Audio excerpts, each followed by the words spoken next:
So neck piece ready பண்ணுறதை பற்றி பார்க்க போகிறோம். ஸோ துணி வந்து எப்பவும் ஆன் ஃபோல்டில் இருக்கணும். நம்ம என்ன டிசைன் ட்ரேஸ் பண்ணனாலும் அதை ராங் சைட், அதோட துணியோட கெட்ட பக்கத்தில் வச்சு நம்ம ட்ரேஸ் பண்ணுவோம். அதுக்கு முன்னாடி துணியில் சென்டர் நாச், ஆன் ஃபோல்டு சைடில் நடுவில் சென்டர் நாச் போட்டுக்கணும். சென்டர் நாச் போட்டுட்டு எப்பவும் போல் நம்ம ஷோல்டர் என்ன அளவோ, இது ஒரு குட்டி பேட்டேங்கிறதுனால சின்ன அளவாக நான் போட்டிருக்கேன். ஸோ இப்போ ஒரு லென்த் ஒரு 4 இன்ச்சஸ் ஷோல்டர்னால் அதோட ஆர்ம் ஹோல் 4.5 இன்ச்சஸ்க்கு ஆர்ம் ஹோல் வச்சு ட்ரேஸ் பண்ணி அங்கே இந்த அப்பர் பாடி லைன் போட்டுறேன். போட்டதுக்கப்புறமா இது இங்கே வந்து 2 இன்ச்சஸ் நெக் விட்த் எடுத்திருக்கேன். நெக்கோட டெப்த் வந்து 4 இன்ச்சஸ் எடுத்திருக்கேன். ஸோ நெக் விட்த்து,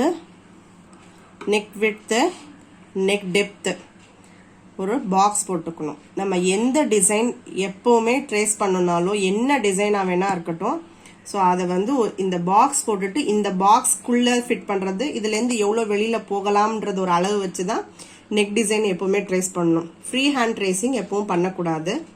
ஸோ இந்த மாதிரி ட்ரேஸ் பண்ணிவிட்டு இந்த பாக்ஸ் போட்டுட்டு இந்த பாக்ஸ்க்குள்ளே தான் நமக்கு என்ன டிசைன் வேணுமோ அந்த டிசைனை நம்ம ட்ரேஸ் பண்ணணும். சே ஃபார் எக்ஸாம்பிள் இப்போது நான் இந்த மாதிரி ஒரு டிசைன் வரைகிறேன். ஸோ இந்த பாக்ஸ்லேருந்து இது வந்து டெப்த் வந்து கீழே கொஞ்சம் இறங்குது. ஸோ அதுக்கேற்ற மாதிரி அதை நான் வந்து போட்டுக்கிட்டேன். இப்போது ட்ரெஸ் ஆன் ஃபோல்டில் இருக்கு இல்லையா, இதை அப்படியே ஓப்பன் பண்ணி இதை திருப்பி சென்டர் நாட்ச் நடுவில் வர மாதிரி வச்சுட்டு ஃபோல்ட் பண்ணி இப்படி டேப் பண்ணோன்னா ட்ரேசிங் இந்த பக்கமும் வந்துடும். ஸோ ட்ரேசிங் இந்த பக்கமும் வந்துருச்சுன்னா நம்ம தைக்கும்போது ஈஸியாக இருக்கும். டிசைன் இதுதான், இந்த அளவில் தான் இருக்குது அப்படின்றது வந்து நமக்கு அழகாக தெரியும். ஸோ இப்போ இந்த டிசைன் கிளியராக தெரியும் நமக்கு. ஸோ இதுதான் எண்ட் ஆஃப் இந்த எண்டில் இதுதான் நெக்கோட ட்ரேசிங் பேட்டர்ன் நமக்கு. ஸோ இப்போ இது ராங் சைடில் இருக்குது.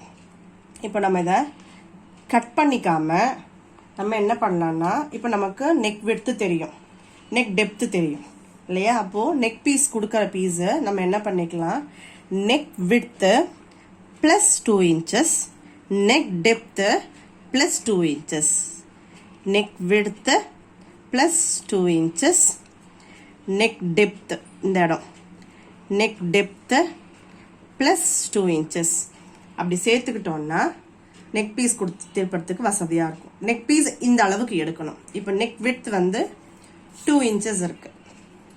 ஸோ 2 + 2 4 இன்ச்சுக்கு பீஸும், நெக் டெப்த் வந்து ஸோ இது முடிகிற இடம் 4.5 இருக்குது. ஸோ ப்ளஸ் 2 இன்ச்சஸ் அப்படி 4நாலே 6 வந்துடும். ஸோ 6.5 இன்ச்சஸ்க்கு நமக்கு துணி எடுத்தோம். 6.5 இன்ச்சஸ் அந்த அளவுக்கு துணி எடுத்தோம்னா நமக்கு நெக் பீஸ் முடிக்கிறதுக்கு கரெக்டாக இருக்கும். ஸோ இப்போ நெக் பீஸையுமே நம்ம என்ன பண்ணணும், அந்த மாதிரி 4 இன்ச்சஸ் இப்போ நான் இங்கே எடுத்திருக்கேன், பீஸ் எடுத்து வச்சு பார்க்குறேன்.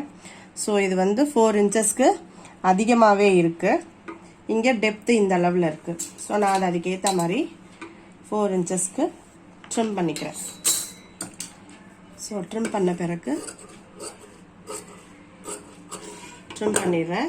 இப்போது பீஸ் வந்து வச்சு பார்க்குறேன். ஸோ வந்து இப்போது அந்த அளவில் இருக்குது. ஸோ இதையுமே வந்து ஆன் ஃபோல்ட் பார்ட்டை வந்து எப்போவும் நாச் போட்டுக்கணும். நாச் போட்ட பிறகு ஸோ இது வந்து துணியோட ராங் சைடு இப்போ இருக்கிறது. ஸோ நம்ம ட்ரேசிங் எல்லாம் துணியோட ராங் சைடில் இருக்குது. இப்போது துணியோட ரைட் சைடில் நமக்கு பேட்டர்ன் தெரியுது. இப்போ நம்ம என்ன பண்ணலான்னா, பின்ஸ் கொஞ்சம் எடுத்து செக்யூர் பண்ணிக்கணும். எதுக்காகனா துணி நகராமல், நம்ம நெக் பீஸ் கொடுக்குற துணி வந்து எப்பவும் நகரக்கூடாது, மூவ் ஆகிடக்கூடாது. மூவ் ஆகிடுச்சுன்னா நெக்கு வந்து க்ராஸ் ஆகிடும். ஸோ அதனால் கரெக்டாக அந்த ஆன் ஃபோல்டில் துணியை ஃபஸ்ட்டு ப்ளேஸ் பண்ணிடணும். ப்ளேஸ் பண்ணி இந்த நாச் தெரியுதா, இந்த ஆன் ஃபோல்டை வந்து வச்சுட்டு நாச்சஸும் மேட்ச் ஆகிற மாதிரி வச்சுட்டு பீசஸ் ஸ்டேபிளாக வச்சுட்டு பின் பண்ணிவிட்டு அகெயின் இந்த பக்கமும் ஒரு பின், இந்த பக்கம் ஒரு பின், இங்கே கீழேயும் ஒரு பின் போட்டு செக்யூர் பண்ணிடுறோம். ஸோ துணியோட ரைட் சைட் இல்லை இந்த துணியை வச்சு அடித்து ராங் சைடுக்கு திருப்ப போகிறோம். ஸோ ராங் சைடில் நமக்கு ட்ரேசிங் பேட்டர்ன் இருக்குது. ஸோ துணியோட நல்ல பக்கத்தில் தான் இந்த நெக் பீஸ் இப்போ வச்சுருக்கோம். இப்போ நமக்கு இது வந்து இங்கே விசிபிளாக ட்ரேசிங் தெரியுது. அதை விட இந்த பக்கம் இன்னும் நல்லா ட்ரேசிங் இருக்கும் இல்லைங்களா? அப்போது இப்போ இந்த மாதிரி இந்த ட்ரேசிங் பேட்டர்ன் இருக்க பக்கத்துக்கு திருப்பிக்கிட்டு இப்போது மிஷினில் உட்காந்துட்டு பின் போட்டுட்டோன்னா துணியை நகர்த்தக்கூடாது. பின் போட்டுட்டு நகர்த்தாமல் இப்போ அந்த டிசைன் மேலேயே ட்ரேசிங் பண்ணியிருக்கோம் இல்லைங்களா? இது மேலேயே அப்படியே வந்து மெதுவாக துணியை அப்படியே பிடிச்சிட்டு எங்கே திருப்பணுமோ அங்கே திருப்பி, எங்கே ஊசியை நிப்பாட்டணுமோ அங்கே நிப்பாட்டிட்டு அதுக்கப்புறமா அகெயின் டிசைனை ஸ்டார்ட் பண்ணணும். நான் வந்து டிசைன் தெரியணுங்கிறதுக்காக வேறு கலர் நோட் போட்டிருக்கேன். மேக்ஸிமம் எப்போதுமே துணிக்கு மேட்சிங்கான த்ரெட்டு தான் நம்ம போடணும். ஸோ இப்போ டிசைன் முடிஞ்சிருச்சு. டிசைன் கிளியராக தெரியுதுங்களா? ஸோ இப்போது பேட்டர்ன் போட்டு முடிச்சாச்சு. ஸோ ராங் சைடில் பேட்டர்ன் நமக்கு தெரியுது. இதுக்கப்புறமா இப்போ நம்ம வந்து இந்த பின்ஸ் எல்லாம் எடுத்துட்டு தைக்கும்போது பின்ஸ் வர இடத்துல நிறுத்தி நிதானமாக தைக்கணும். அப்படியே மிஷினில் ஏற்றிடக்கூடாது, ஊசி உடஞ்சிரும். இப்போ கொஞ்சம் 1/4 இன்ச்சு கேப் விட்டுட்டு நம்ம வந்து அந்த டிசைனை கட் பண்ணிக்கணும். கட் பண்ணும்போது இந்த 1/4 இன்ச்சு கேப் வந்து அழகாக மெயின்டைன் பண்ணிக்கணும். அப்படி நமக்கு மெயின்டைன் பண்ண முடியலன்னா அந்த கேப்பை வந்து ட்ரா பண்ணிவிட்டு அதுக்கப்புறமா அது மேலே கட் பண்ணிக்கணும். இப்போ இந்த மாதிரி எட்ஜ் வருது அப்படின்னா அந்த நூல் வரைக்கும் படக்கூடாது. நூலுக்கு முன்னாடி வரைக்கும் இப்படி கட் பண்ணணும். நல்ல கிட்டக வரைக்கும் போய் இப்படி கட் பண்ணணும். இப்படி கட் பண்ணால் இது பிரியும். இப்படி பிரிஞ்சது நல்லா தெரியும். ஆனால் நூல் மேலே பற்றக்கூடாது. அப்போ தான் திரும்பும். அதுக்காக பண்ணுறோம். ஸோ இப்போ நம்ம நல்ல பக்கத்துலேருந்து வச்சு இப்போ கெட்ட பக்கத்துக்கு திருப்புறோம்.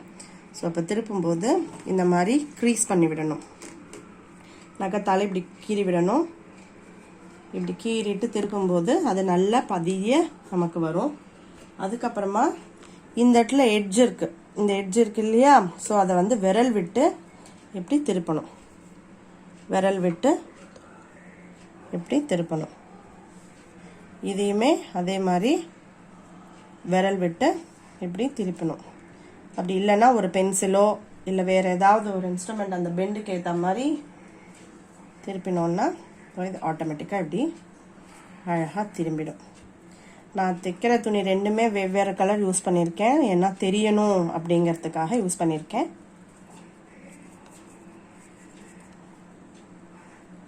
ஸோ இப்போது ஜஸ்ட்டு திருப்பின வரைக்கும் இப்படி இருக்குது. இப்போ நம்ம இதை என்ன பண்ணணும், இதை அழகாக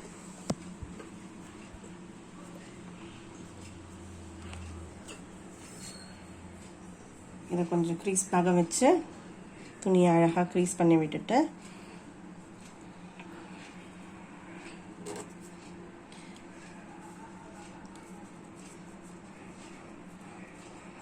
இதுக்கப்புறமா இதை நெக் இப்படி நகராமல் அழகாக அப்படி பிடிச்சிட்டு இது மேலே வந்து டாப் ஸ்டிச் போட்டுக்கணும். இது மேலே ஒரு டாப் ஸ்டிச் போட்டுக்கணும். மெதுவாக அந்த ஷேப்புக்கு ஏற்ற மாதிரியே போக்கணும். கண்ணா பின்னான்னு போயிடக்கூடாது. ஸ்லோவாகவே பண்ணலாம். பிகினர்ஸு ஸ்லோவாக பண்ணாலே அழகாக வரும். அவசரமே பட வேண்டாம். போக போக ஃபாஸ்ட் இன்க்ரீஸ் ஆகிடும். ஸோ மெதுவாக கொஞ்சம் கொஞ்சமாக அந்த ஷேப்புக்கு ஏற்ற மாதிரியே வரணும். ஏன்னா அது மேலே டாப் ஸ்டிச் போடும்போது நூல் நமக்கு கண்ணில் விசிபிளாக தெரியும். அது விசிபிளாக தெரியும் போது அந்த டிசைனுக்கு ஏற்ற மாதிரி இருந்ததுனா தான் பார்க்க அழகாக எண்டு ப்ராடக்ட் நல்லா இருக்கும். ஸோ இங்கே வந்து நிப்பாட்டிட்டு இப்படி கீழே இப்படி பிடிச்சி இழுத்தா அந்த துணி உள்ளே போயிடும். ஸோ அந்த ஷேப்புக்கு ஏற்ற மாதிரியே அழகாக இந்த தைக்கிற அளவை கூட ரொம்ப ஓரமாகவும் தைக்கலாம். இல்லை எனக்கு அந்த மாதிரி வராது, அப்படி ப்ராக்டிஸ் வேணாம் எனக்கு அப்படின்னா கொஞ்சம் கேப், ஒரு கைடு அளவு, இந்த கைடு அளவு டிஸ்டன்ஸில் கூட இப்படி கூட வச்சு தையல் போடலாம். இந்த அளவுலையும் போடலாம், இல்லை இந்த மாதிரி ஒட்டுக்காவும் வச்சு போடலாம். ஸோ இப்போ இதுதான் ரொம்ப simple way of finishing the neck.